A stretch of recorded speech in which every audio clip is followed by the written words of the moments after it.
Alam mo yung nasa era ka na ng buhay mo na ayaw mo na lang mag-explain. Yung wala ka na lang pakialam. Yung gagawin mo na lang yung mga bagay na gusto mong gawin nang walang inaapahang iba. Hindi ka na lang magpapaliwanag, hindi ka magkukwento, hindi ka na lang mag-share. Nasa era ka na ng buhay mo na pinoprotektahan mo na yung peace of mind mo, yung puso mo, at yung happiness na natitira dyan sa buhay mo. Myanmar food. Sutanghon sa Myanmar. The name is Mohinga. Mohingang. Yeah. Mohinga. Mohinga saho. Saho.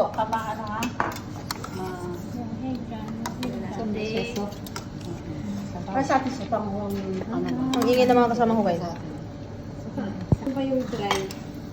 Ha? Yung dry. Yung dry na ba? Ano?